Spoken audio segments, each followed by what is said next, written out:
سر خان صاحب سے آج آپ لوگوں کی ملاقات ہوئی، کیس کے حوالے سے کیا اپڈیٹ ہیں، اور دوسرا جو جی ایچ کیو 9 مئی کا کیس تھا اس میں ملاقات کیسی رہی خان صاحب کے ساتھ؟ دیکھیے،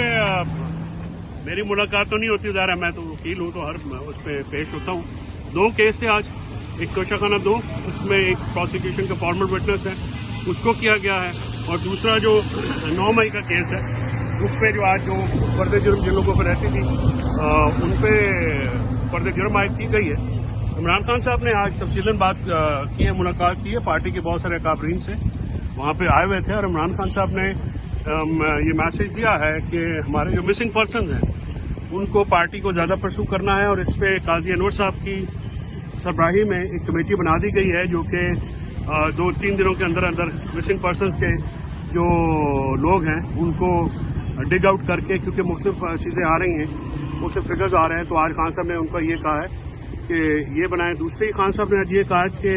ان کی پولیٹیکل مذاکراتی کمیٹی کو جو ہے وہ ملنے نہیں دیا جا رہا، اور اس کو مذاکراتی کمیٹی سے یا پولیٹیکل لوگوں سے اپنی پارٹی سے دور رکھا جا رہا ہے. تو لہٰذا پارٹی کو وہ ہدایت کرتے ہیں کہ جوڈیشل کمیشن جو 9 مئی اور 26 نومبر کا ہے اس کے اوپر ہمارا کوئی کمپرومائز نہیں ہے، اور سنجیدگی سے بات گورنمنٹ اگر کرے گی تو ہم اس کو کنسیڈر کریں گے، ورنہ مذاکرات کا جو فائدہ ہے وہ نہیں ہوگا. مذاکرات صرف اسی صورت میں لے سکتے ہیں. اور آج عمران خان صاحب نے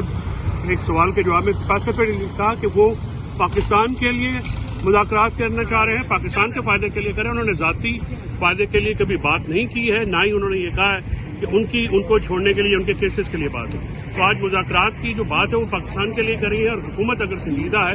تو مذاکراتی کمیٹی کی میٹنگ جو ہے وہ کرائے. اس کے ساتھ ایئر کموڈور سجاد حیدر، اللہ ان کو غریق رحمت کرے، ان کی رحلت کے اوپر انہوں نے کہا کہ پاکستان کے بڑے ڈیکوریٹڈ آفیسر تھے، ان کی جو رحلت ہے ان پہ بہت افسوس کا اظہار ہے. سر آج کچھ کیسز کا فیصلہ سنایا جانا تھا، تو اس حوالے سے آج کسی کیس کا فیصلہ نہیں تھا. آج کوئی اپلیکیشن کا فیصلہ ہونا وہ تو علیحدہ بات ہے. آج ہم نے عمران خان صاحب کی جیل میں جو سہولیات ہیں جو روکی گئی ہیں ان کے اوپر بات کی ہے، وہ اپلیکیشن دی ہیں، اور اس میں جو ایف آئی اے کے جج صاحب ہیں انہوں نے بھی رپورٹ مانگ لی ہے، اور یہ جو اے ٹی سی کے جج ہیں انہوں نے بھی یہ رپورٹ مانگی ہے کہ ان کے احکامات کے اوپر کیوں عمل درآمد جیل اتھارٹیز نہیں کر رہی ہیں. تو جو عمران خان صاحب کی قانونی فیسلٹیز ہیں،